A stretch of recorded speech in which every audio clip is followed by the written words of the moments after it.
Welcome back. The party is just beginning at Daytona International Speedway in the 4th hour of the 46th running of the Rolex 24 at Daytona, live here on Speed. I'm Bob Varsha with David Hobbs in our announce booth high above start finish. Andrew Marriott and Chris Neville are down in the pit lane. Let's get you up to speed on where we are in the race right now. 66 cars took the green flag. Oswaldo Negri on pole, but his teammate A.J. Allmendinger jumped him at the start, took over. Scooter Gable and Anthony Lazaro got together when the GT cars hit turn 1, creating general havoc.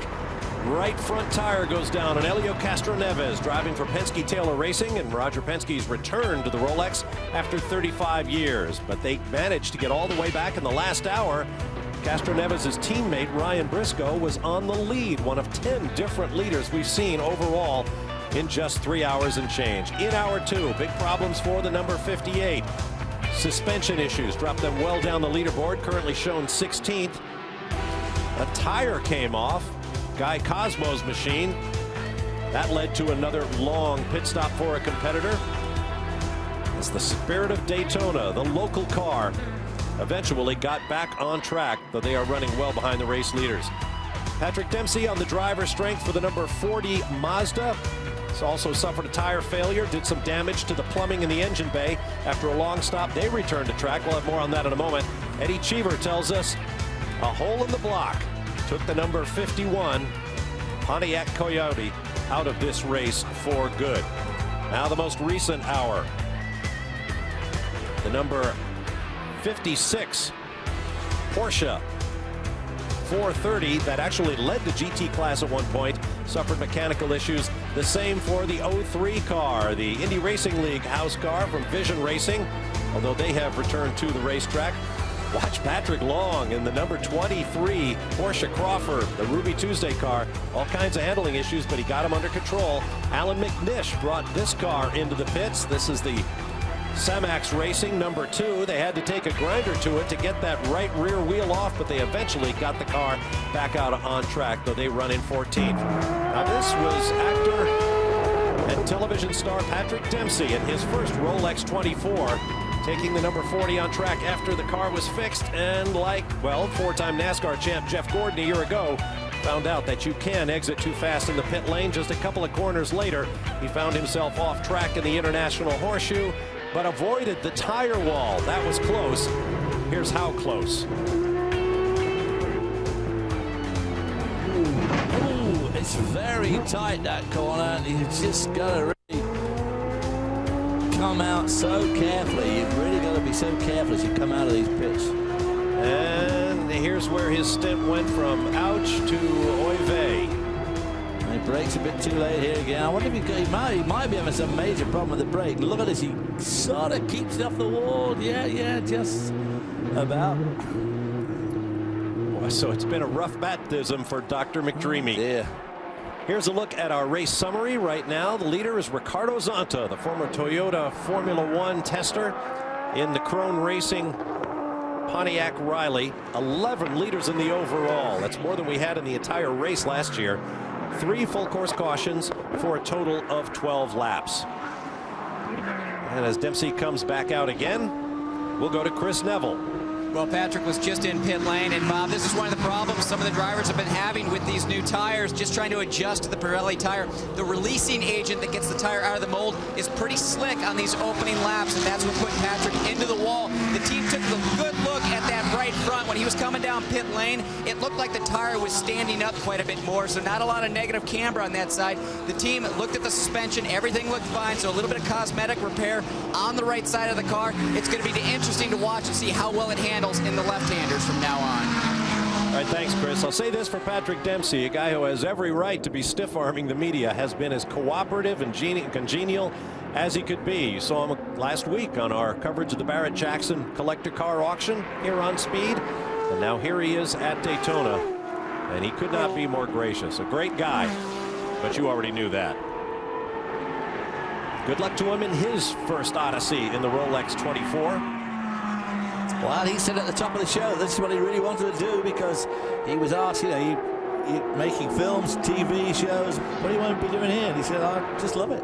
Oh, I asked him at Barrett-Jackson if he has a few cars back home that he likes. He rattled off a list of about 8, including the Jaguar XKSS. He says his ultimate goal is the 24 hours of Le Mans. And I hope he gets there. 3 wide in the banking. Daytona prototype stretching its legs and going by the 2 GT cars.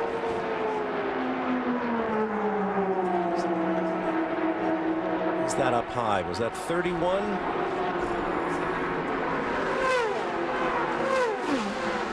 Nope, that's the 81 car. Boy, that car has had a baptism of fire here. In the opening minutes of the very first practice, David, you and I were standing down there in turn 1 when we heard the scream of tortured tires. The car flew off the track, got into the tire wall at turn 1, and was just crushed down the right side. Five laps into practice on Thursday. I thought it was done for. I'm amazed it's out there. Speaking of done for, this guy's ready for a bit of kip, and we're only in the 4th hour of the Rolex 24. There's a long night ahead. Better rest up, buddy. We'll be back to Daytona live here on Speed in just a moment.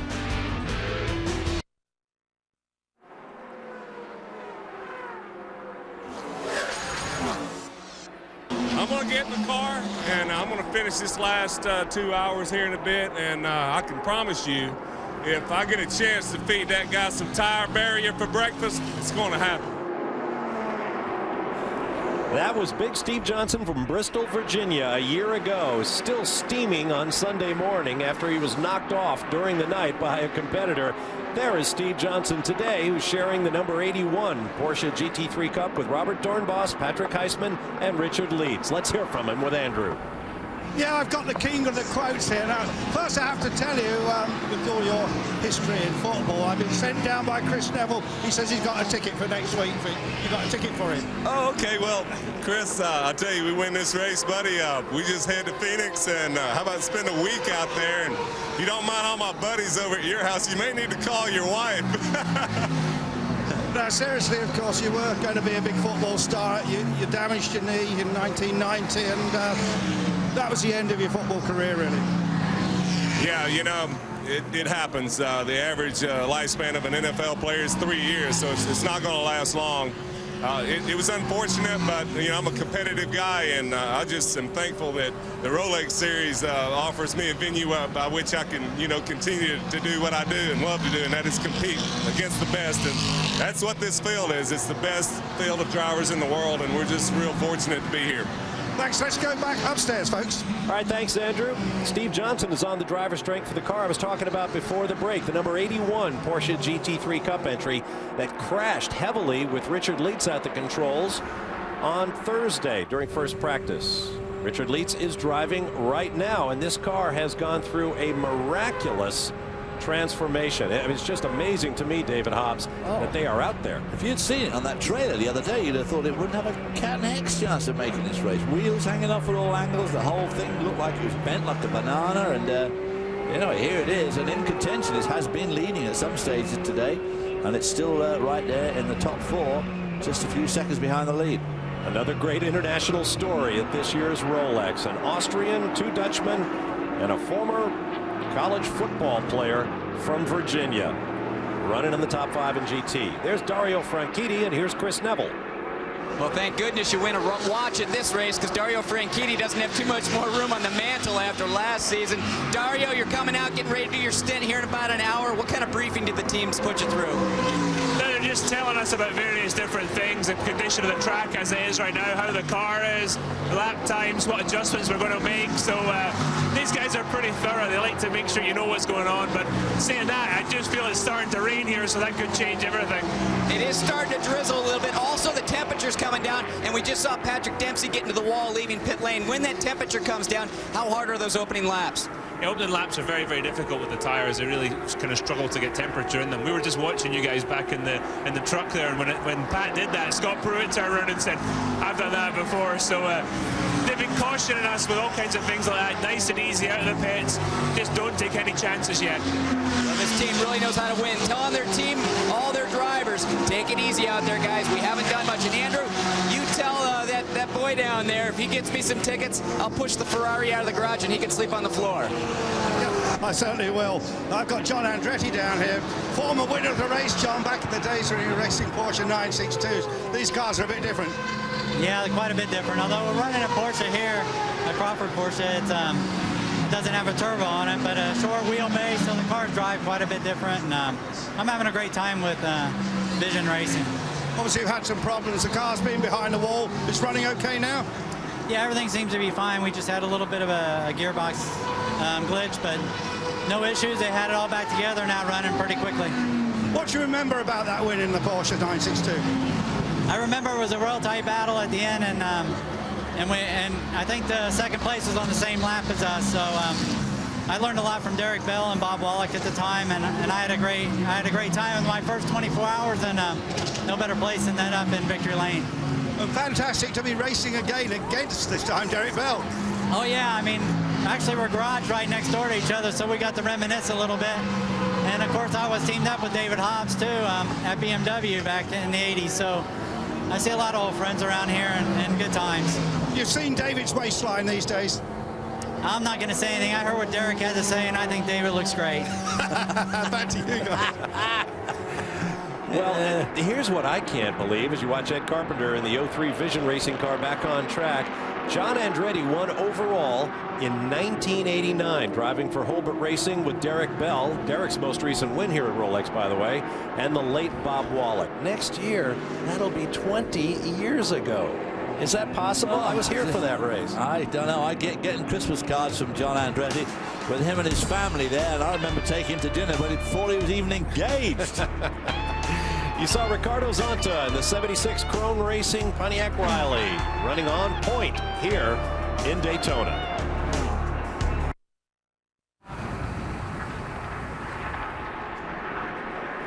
Welcome back live to the Rolex 24 at Daytona International Speedway. I'm Bob Varsha with David Hobbs, Andrew Marriott, Chris Neville in the pit lane.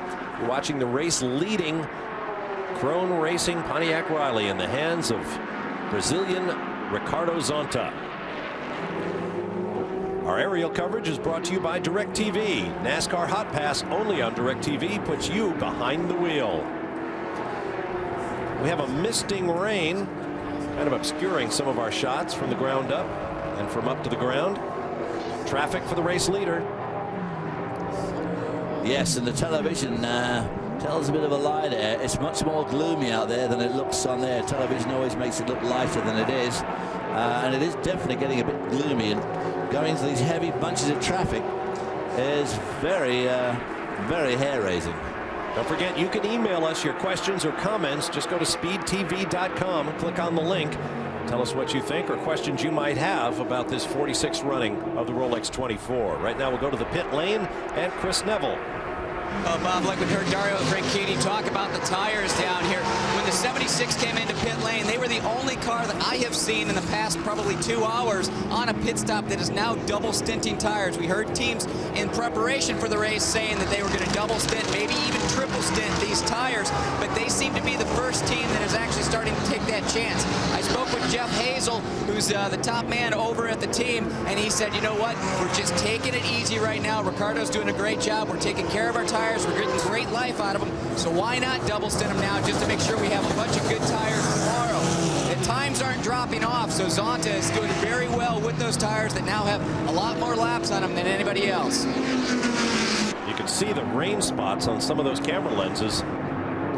Everybody's still on slicks. And Dan Weldon just popped in the fastest lap of the race, so he can't be too wet out there, and his tires must be working pretty well. There's a couple of... I'm going to look through a couple of emails here. Doug in Newark, Ohio wants to know, with the number and quality of the drivers at an all-time high in the race, have we taken the endurance factor out of the endurance race? Well, I don't think you can ever accomplish that, Doug, as you watch the number 77 Doran, Fabrizio Gaulin, dragging something behind that car. It looks like a wire. Where would that have come from? Unless he got into something. I was going to say, it looks like it could be a bit of fence. Yeah, he might have driven away from the tire wall. Or that is his part of his wiring loom. Wow. I don't know.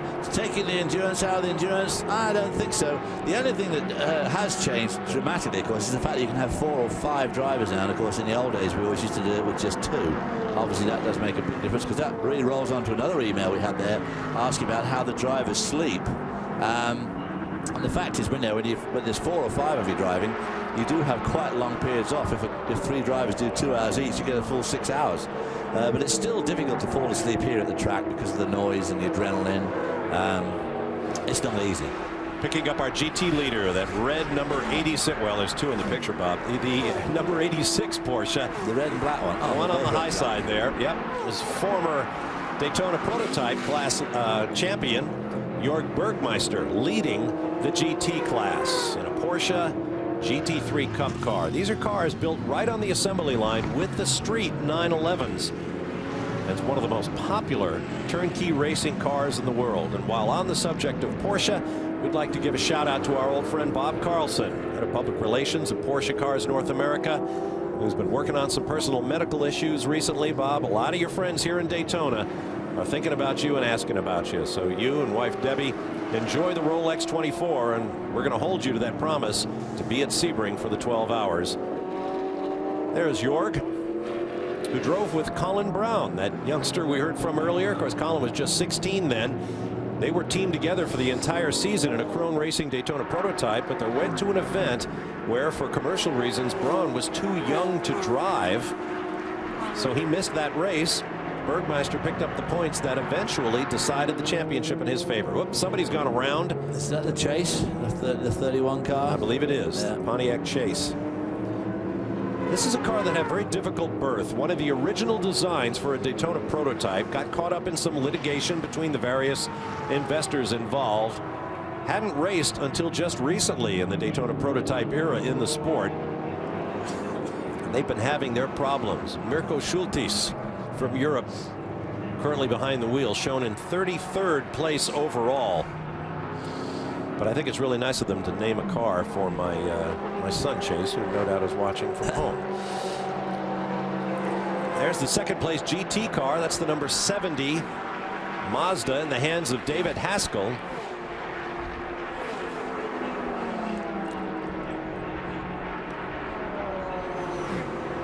Looks like he's going to dip for the pit lane.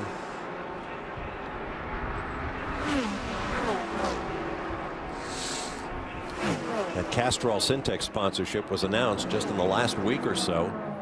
A big boost for that Speed Source team. These Mazdas have had quite an impact in the GT ranks. Up it goes.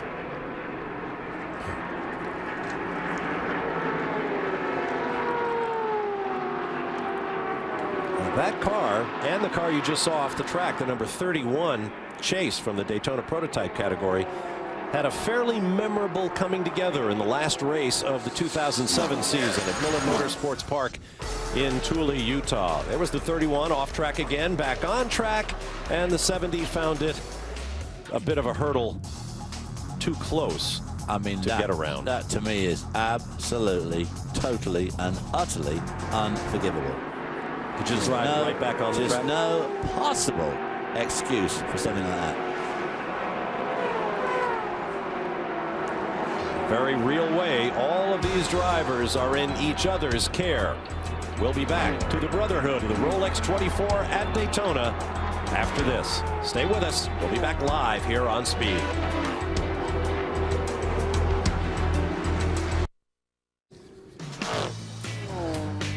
Here's a look at some of the, shall we say, issues thus far in the 46th Rolex 24 at Daytona. There's Helio Castroneves' moment. Parent wheel, flat tires, a little bit of Alphonse and Gaston in the International Horseshoe, and of course occasional raindrops, all a part of the story as we continue to work the very early hours of the 24-hour sports car classic that is the Rolex 24. There's the new race leader, Andrew Ranger of Canada, in the number 61. There have been 3 young drivers to climb behind the wheel of that machine. All 3 have had a turn in the race lead thus far. They're doing very, very well. There's no doubt about it. Ricardo Zonta brought the previous race leading Chrome Racing Riley in. He's been replaced by Darren Turner of England. As I mentioned, Andrew Ranger, last year's inaugural NASCAR Canadian Tire Series champion. And this race marks a return for Andrew Ranger to this team. He won a Canadian championship in a series called the Fran-Am back in 2003 with AIM Motorsport. So it's a bit of a family reunion. And once again, a very young driver lineup. Still seeing raindrops on those camera lenses here and there around this 3.56 mile combined NASCAR tri-oval and infield road course. All right, our GT leader is in, Andrew. Yes, indeed, and Jorg Bergmeister has just climbed out of the car. The lanky figure, probably one of the best Porsche 911 drivers in the world. I think for that, very few people question that. In a moment, we're going to get hold of Jorg. Just let him get his crash helmet off. All the crew here, this huge show. We mentioned the Kevin Buckler crew of seven cars, but of course Farnbacher have got 7 cars also. So this is a big garage area here, and that car's also just had a bit of red racer tape put on the front, but nothing serious there. The final drops of fuel just going in, and then in a moment we'll get hold of Jorg. There's a lot of that racer tape being used up and down pit lane. Notice the yellow tint to the headlights. I have an email from Troy in Charlestown, Indiana, asking why are the drivers using yellow headlights? And well, it's a bit of a rules change that the GT cars are free to use the yellow lamps. The DPs, like that Daytona prototype, for example, must use the bright amber lights. And the reason is so that a driver with a glance in the mirror can know whether it's a Daytona prototype or a slower GT car that may be coming up from behind. Good move. On board the number 60 car with Graham Rahal running in 3rd place. Behind Andrew Ranger and the number 9 car, the Penske Taylor entry with Ryan Briscoe at the keyboard. A bit of rubber flying through the air there. Yeah, well, I tell you, there's a lot of rubber rolling up now on this track, and these tires get up to temperature and that stuff sticks to them if you go offline, and it makes it very difficult. Smoke ahead, something's happened down there. Ooh. Graham didn't lift. I think the 77 that Doran went around again. We saw them earlier dragging something. Fabrizio Galline driving. Is that the 9 car? He's right behind. Is that Ryan Briscoe? I think it is. We got young Graham Rahal taking on not quite so young Ryan Briscoe.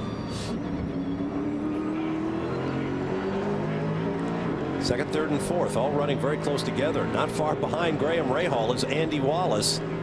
There's the 7 car that came back off that gearbox problem. It was also leading at one stage. And certainly capable of running laps with the race leaders. That car is a rocket when it's healthy. Unfortunately, it is quite a long way down. Right after a long stint, Jorg Bergmeister is out of the formerly class-leading GT Porsche. Andrew is with him.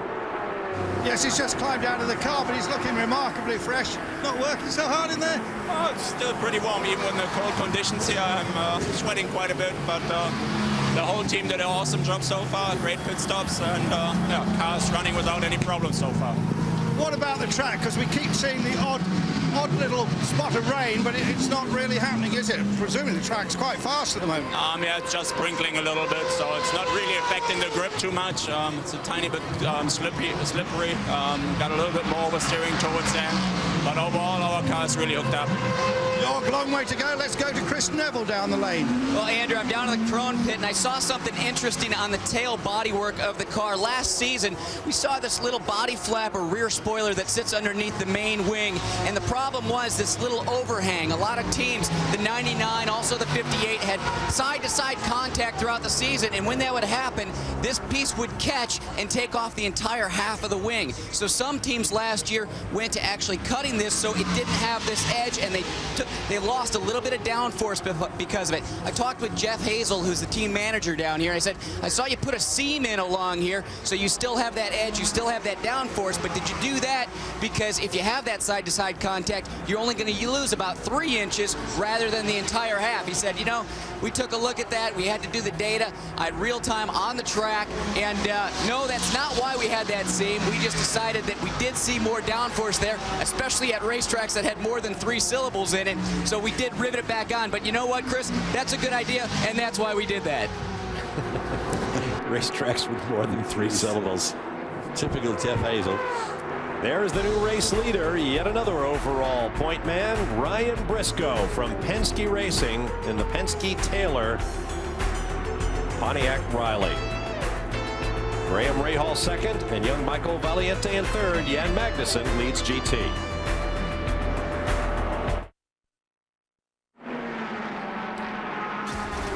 February 21st gets set for an all-new setup with more at stake. An all-new season of setup begins February 21st at 8 p.m. Eastern, 9 Pacific, exclusively on Speed.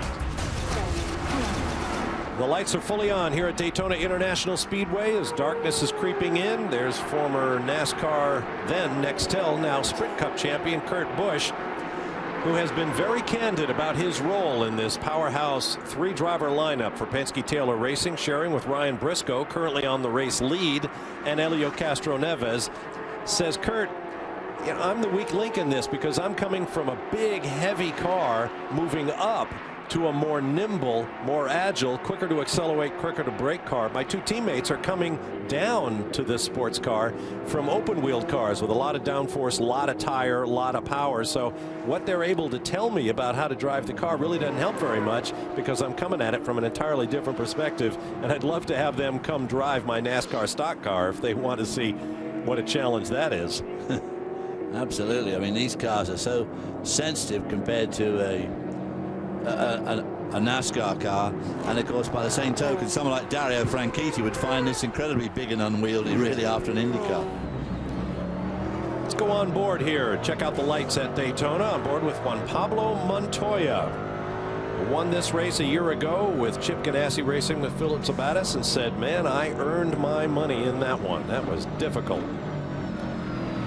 Currently running in 4th place, both in class and overall, behind Ryan Briscoe, Graham Rahal, and Michael Valiente.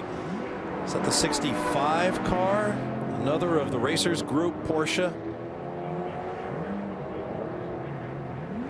Well, doesn't look beaten up in any way. Doesn't it? Maybe just skid it off. Both Dorsey and I said at the top of the show that we thought we'd see a lot more people going off at that Western hairpin, but that hasn't had much trouble there today at all, you know. It's been very benign. Let's take a look at what happened. Whoops. See, that's coming through that corner, and you're braking hard while you're turning left still. And he got in some traffic and just obviously just locked it up a bit at the back. No damage done. I don't mean to last, but, you know, long-time top driver Tommy Archer in this beautiful Porsche with sponsorship from the Lavender Bridal Salon somehow just doesn't help but bring a smile to your face. Tommy Archer, is it? No, it's not Archer Brothers style. No. Back on board with Ryan Briscoe. Excuse me, not back on board. This is another of the Pontiac Rileys in the field, and this is the overall race leader. Ryan has made his name in sports cars of late, driving for Roger Penske in the American Le Mans Series. Now he's moving back to Indy cars. Taking over Sam Hornish. For Sam Hornish Jr. He'll be here at Daytona attempting to make the 50th anniversary Daytona 500 coming up in a couple of weeks on Fox. And of course, Speed will be here during all that time, bringing you regular updates about all the activities of NASCAR Speed Weeks here at Daytona.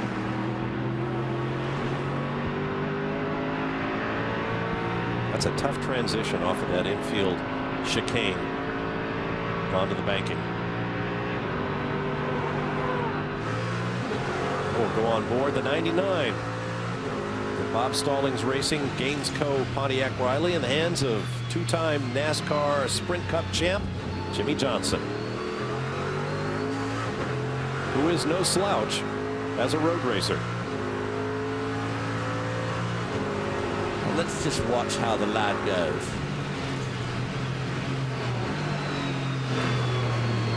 Yeah, makes a good apex there. I had another email.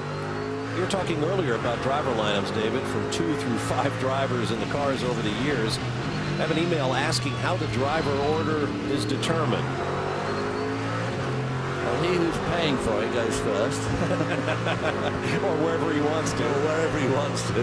Now, in the years when you drove Ford GT40s and the like here at Daytona, of course, you only had one teammate. I only had a couple of you, so it wasn't very difficult, you know.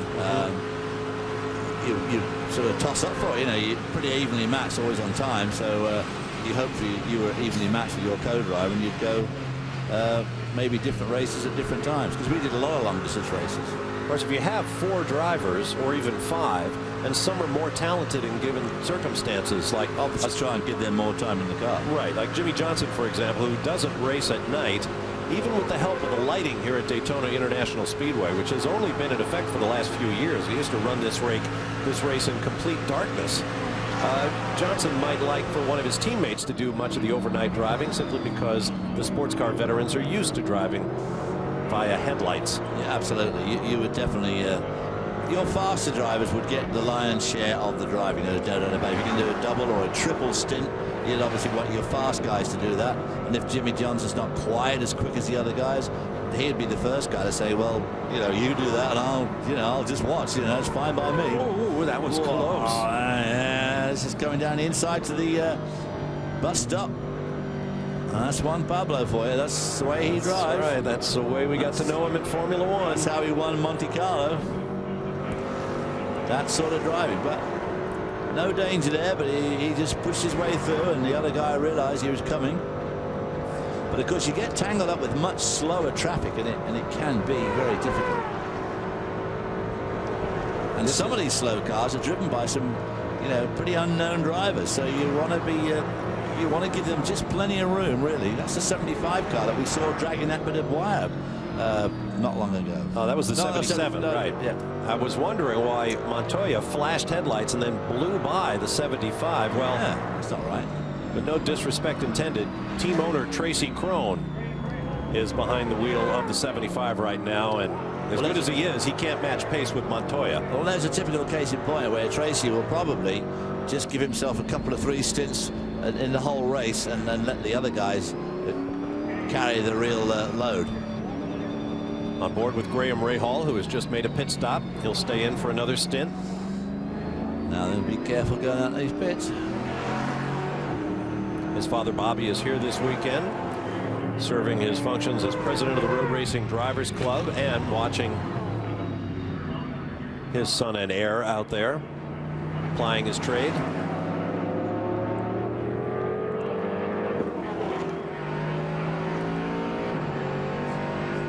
Got to get some heat in these tires on this opening lap, and as Chris Neville told us about half an hour ago, the temperature is dropping a lot out there, so it's as the ambient drops, the track temperature drops as well, so it takes longer to get the heat in the tires. Ryan Briscoe is in. Chris Neville. Ryan Briscoe hits the marks down here with the Toshiba machine. Kurt Busch getting behind the wheel. Busch showed up about a half an hour ago, immediately plugged into the team communication system so he could sit and listen to Tim Cindric and Ryan Briscoe communicate back and forth on the radio. I was listening to Cindric with all of Briscoe's open wheel and sports car experience. He was really coaching his driver. Many, many laps around the racetrack, telling him about traffic, tell him take his time, be easy on the tires. We've got a lot of time to go. So he was really coaching Ryan just about every lap out there. When he came in, they said, we're going to do fuel, tires, watch your pit speed. Kurt, right now, they're telling him, take your time. Don't worry about getting the car up to speed too quick. It's not about racing hard right now. It's about staying on the racetrack. Quick glance over at the onboard camera. I think he was looking at the mirror. Yeah, I'm sure he was. Now then, this is where he's got to be careful leaving the pits. And I'm sure he knows that. I'm sure he does. He had a quick spin in the January test in this car. And I'm sure he quickly sussed out the proper way of getting on and off pit road. Because we saw Jeff Gordon last year hitting the wall there, leaving the pits in the SunTrust car. So Even the best can do it. To speed comes the 04 NASCAR Cup champion. As a look down onto the fan zone on the infield here at Daytona International Speedway. That's the Pontiac Garage stage. Around 10 o'clock tonight Eastern Time, Sum 41 will be performing their hit In Too Deep here on Speed. Be sure you're with us for that. We'll be back to Daytona in a moment.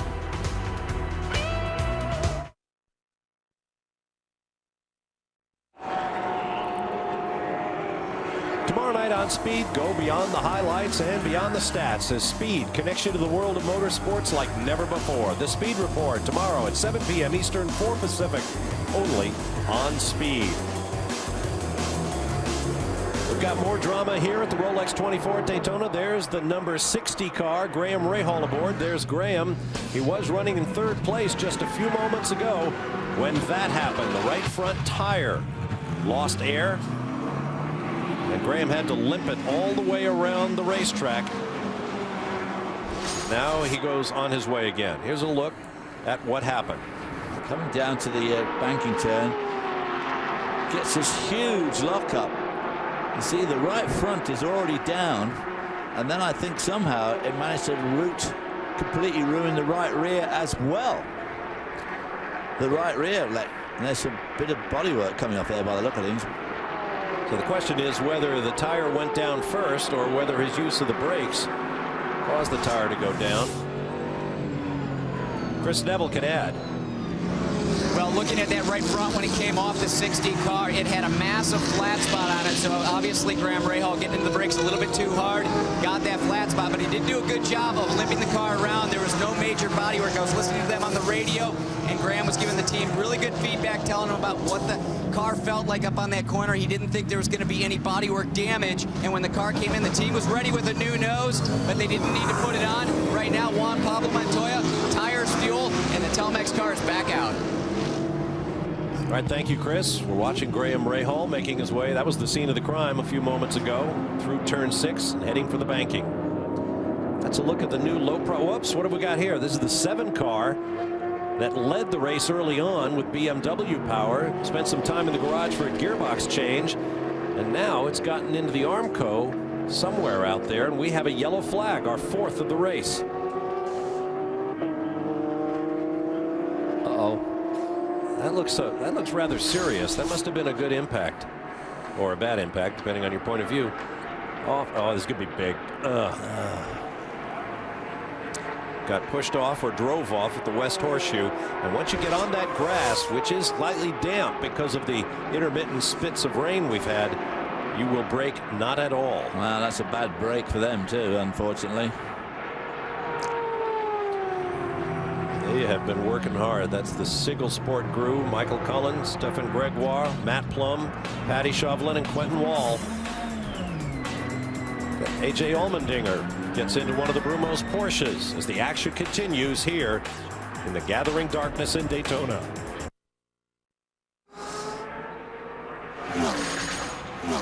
Speed's coverage of the Rolex 24 at Daytona is brought to you by Rolex, a crown for every achievement. The daylight is fading, but the party is just beginning here at the Rolex 24 at Daytona. Coming up to the end of the hour, those the flags of all the participating drivers' nationalities. All a part of the new international element to one of the world's great sports car endurance classics. Welcome back. I'm Bob Varsha with David Hobbs, Andrew Marriott, and Chris Neville in the pit lane. Let me correct myself. That was former Indy 500 winner Buddy Rice and not A.J. Allmendinger getting into the Brumos car. We are under our 4th caution flag of the race. The number 7 Daytona prototype found the guardrail just outside the Western Horseshoe. And now that the field is neutralized, the pits are open for the Daytona prototypes only. The GT cars get their turn next time around. Jimmie Johnson climbs out of the 99 Bob Stallings Gainsco car. Jimmy Vasser, the 1996 Champ Car World Series titleist, climbs in. Chris Neville. Well, it looks like a pretty routine stop down here. We see Jimmie Vasser getting strapped in. Fuel already done. This team was in just a bit ago, so they're going to leave these tires on. Probably a good call right now because it is cooling off. So some of these teams deciding to double stint tires at this point in time. Looking underneath the 99 machine, still no fluid. So that fluid that we saw very early in this race has cleared itself up. Probably was just a little bit of overflow, but right now the 99 machine looks very strong. You had a look at that onboard as Jimmie was making his way out to the queue. Notice those bits of rubber. That is surgical tubing. I remember back in the 80s watching the Tom Walkinshaw Jaguars. It was the first time I saw those bits of rubber, like big rubber bands, attached to the belts so that when the driver just releases the buckle on the 5-point harness, the belts hung up in the air, pull themselves out of the way. So you can get at it too. You know where it is, and you don't sit on it. Right. But it's up in the air, and you can easily reach it. Just one of the little tricks that help save precious time in pit stops. And the two side ones get pulled, you know, open too, like a clamshell to the side. Jimmie Johnson talking it over with the crew. Jimmie Vasser finished the 2007 season with this team. Another guy who's made his career in open wheel machinery, but is a very, very good sports car driver as well. And as I mentioned at the top of our program over on Fox, the great driver. Oh, we've got the 0-2. That's Dan Weldon, who had a long pit stop earlier due to a problem with a crew member that didn't have the appropriate safety equipment. That put him down the order a bit. I'd say that car is done. That was on his that radiator's come off, and I don't think it'll get around without the radiator attached. That was after his pit stop, so he was on fresh tires. Under caution too, so I don't know what happened there. Casting off bits of race car all the way around the track. The radiator on the ground. Wires dragging out the back. Let's see what kind of a look at this we might have. Looks like he just gets sideways. Oh, and he gets into that soft earth just off the racetrack. It's those cold tires again. No grip. He turned in there and the front didn't grip. He had a lot of push with those brand new tires, and it took him into the soft ground and just ripped the car apart. We saw this last year. I recall Mark Patterson, currently on the 60 car driver strength. Oh, that wasn't Dan Weldon in the car. There is Dan. It's Salvador Duran of Mexico driving the car, and it would be the first stint of the race for the young Mexican. So I suppose it's easy to understand how he might get caught out. Well, it's just up to these teams to make sure these drivers really get just how little grip these tires have got when they're cold and the track's cold, and they just have to be so incredibly careful. You see coming up here into the kink, just loses it completely. Just like Mark Patterson in the chicane last year. Once you get off on that grass, this sandy North Florida soil, the car just digs in at the splitter in the front and it becomes a plow. Ripping out all the wiring there. So even if they put a new nose on all that wiring, you can see it flapping around by the door there. All have to be replaced. The radiator just here by a miracle doesn't get ripped right off. So it may be still pumping water through because I don't see any steam coming out. By a miracle, that radiator may be still attached to the engine. But it's got a lot of damage. And at the top of the show, we said, stay, you know, keep the race, stay out of the pit lane. Well, that's going to be in the pit lane for some time. Look how quickly it's getting dark here at Daytona. I want to take one more look at that replay and see what happened to Salvador Duran. Let's see if he's headed for the garage. Ooh. Careful, careful. You see the crew members telling him, slow down. Yeah. And they'll fall on the car. Chris Neville is down there. Well, Duran just brought the 0-2 into the garage here. You can see the team was completely ready. They saw our images on the television. I checked in with Mike Hall. He said, we did put fresh rubber on the car, and Duran just lost it. So the team saw what we had on the television, decided, let's get the team back to the garage. We're going to have to deal with it there rather than trying to assess the damage on pit lane because it was definitely too extensive. The team has already got out pre-assembled parts, so they've already got a nose, a radiator assembly, some tires, and suspension parts already connected to everything. So this team is set up the best they can for a situation like this, but this is obviously going to be a long stop here to try and get the front end of this car repaired. See, there's a bit of steam coming out the radiator there, but I do believe it really was still attached to the end. A lot of work to be done there. Looks like they're going for the front suspensions as well. I think the suspension would probably be all right, but all that wiring, the ducty work, the radiator, the piping, all take a terrible beating, and of course the body work. Well, this is what the good teams train for. Yep. In practice, commando repairs. Even for something as major as this, everybody has their job as they fall on the car. You see members of both the Ganassi crews, the Telmex car, the Target car, both going to work. Now I want to take another look at that one view we have and see, look at the cars ahead of Duran. No, they just went out of the picture. He's coming out of the left-hand kink. Now look at these two cars. These guys are going very slowly. Yeah. And I think he probably panicked a bit and was going too quick. Put the brakes on, the thing locked up. The front, you didn't see any smoke. You didn't see any smoke because there wasn't much grip. Right. And it just slid straight off the road. You can see how slick those tires are. Yep, that was Darren Turner in the 76, Joey Hand in the 23, going very slowly. They might have checked up for whatever reason, and it spooked young Duran. And as you say, David, he just slewed right off the road, trying to catch up to the queue behind the safety car. Yeah, well, that's one of the dangers of going too fast under the caution. You don't have to. They give you plenty of time to catch up with the car, really. Well, the crew is at work. We are still under a yellow flag. May be for a while yet. We'll take a break and return.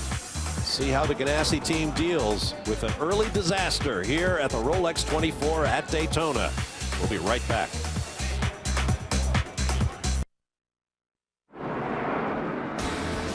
This Valentine's Day, some hearts may be broken, depending on whether you're in or out of the 50th Daytona 500. The Gatorade Duel at Daytona is on speed February 14th, 2 p.m. Eastern.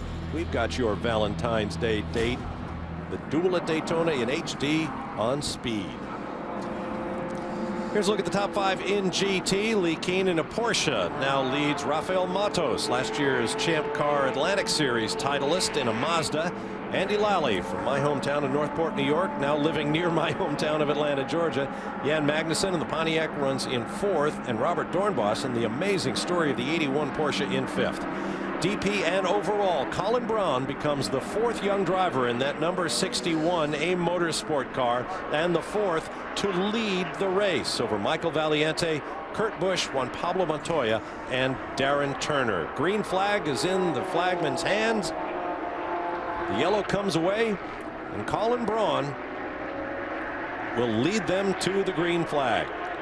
Now again, after protracted caution like that, you've got to be a bit careful. The temperature of the tire drops very quickly and also picks up rubber, that rolled up rubber at the edge of the road, and got to be very careful. Very little grip on these first couple of corners. Like Buddy Rice in the 58 car has only one headlight. That may come to the attention of the officials. Yeah, bad time of day for that to happen.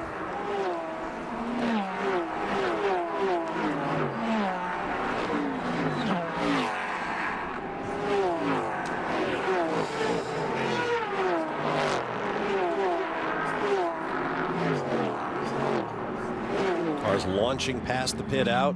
Still a lot of cars left. Here's where Salvador Duran went off. Oh, look out, look out, look out. Jeez.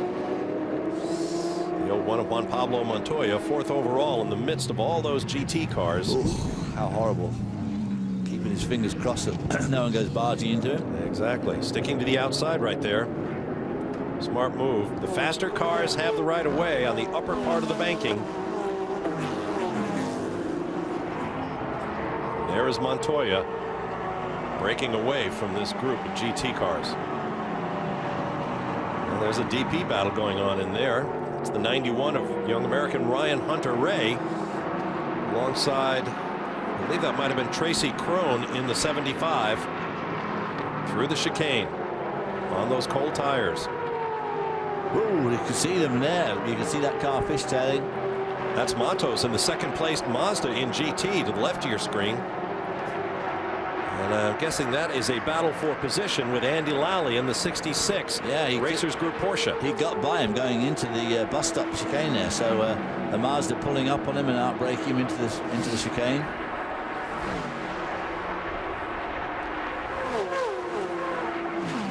As the action continues on this first lap under green, there's Jimmie Johnson just out of the car. Andrew Marriott's there. Yeah, I'm with Jimmie. Well, what we just saw before the break shows how difficult it is, doesn't it? What's that? What we just saw before the break with the car going off shows how difficult this is. Yeah, these cars are really tough on new tires, even warm tires. Once you get back out on the track, they'll stop, but as soon as you turn the wheel, they're like hockey pucks and go straight. And look like some cars checked up in front of the O2. That's just terrible luck for those guys. You did quite a long debrief after you got out of the car. You obviously learned quite a lot, Jimmie. Yeah, I did. I was probably a little more cautious than I needed to be with traffic. Maybe lost a little time in some situations, but even being cautious, I had donut marks on both sides of this car like I would a cup car. So there's a lot of chaos out there, but had a blast, and we certainly have a good race car. So you felt at home with all that rubbing there? I did, but I know you're not supposed to do it with these, so I was a little nervous about that. But in reality, you're an all-rounder, aren't you? Because we've seen you doing some great things at the Race of Champions. I saw you in Wembley just a couple of months ago. Yeah, I love driving race cars, and I'm fortunate to be on this great race team, and I certainly think that we've got something to race with all night long, and looking forward to tomorrow morning and see where we are then. Jimmie, thanks very much. Chris Neville. Well, I'm still in the Telmex garage here, and I'm with Mike Hall, Managing Director at Ganassi. Mike, you've had a chance to look at our images, also watch the car, see what the team is doing. What actually happened to Salvador on the racetrack? We'd left the pit lane after a stop, and he was just catching up to the pack up, and he just misjudged where they were, and he was going way too fast. And his only choice was either to run up the back of one of the cars in front of him or go off the racetrack. So he chose the terrain. Well, you've been watching your team fix the car. Can you give us kind of a damage assessment on the O2? I'd rather give you an assessment that the Target Telmex guys work as a team, and we're going to put it back together. You know, he's right about that team effort, because both the 01 and the O2 guys are down here working on this car. Tim Keene, who's the crew chief on the 01, he's been down here trying to help this team out too. So these guys working as fast as they can, but the work is still long, and they're going to have to try and get out there soon, guys, because they're going down some laps. That they are. Currently shown in 16th place and already 5 laps down to the race leader. That young man, Colin Brown, in that Daytona prototype. Who has a 6-second lead over Michael Valiante, who has a 6 seconds lead over Juan Pablo Montoya in the 01 car, the sister car to the one in the garage. So very close at the top. A pit stop will shuffle all that around completely. So this race is going to see a lot more leaders between now and tomorrow lunchtime. This is a Ford-powered Riley Mark 11, the older bodywork on the Riley chassis that has won 4 consecutive manufacturers' championships. As we now enter a new era, new bodywork on these cars, new brand names coming in, Dallara, Lola, to join Riley and the other brands in Grand Am Rolex competition.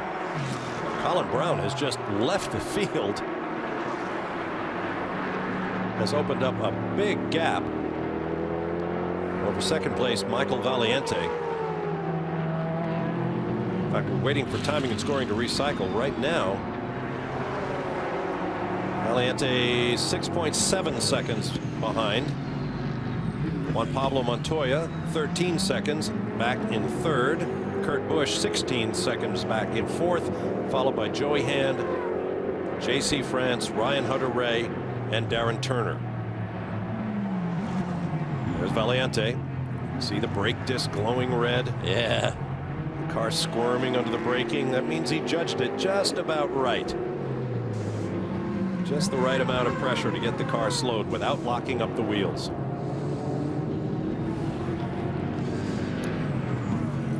There is Juan Pablo Montoya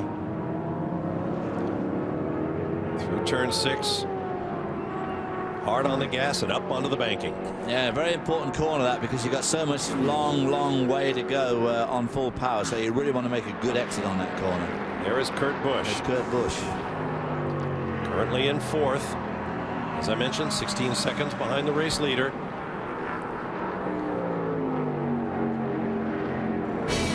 Sweep into the darkness and the falling temperatures. How cold will it get at Daytona? What'll it mean to people like that?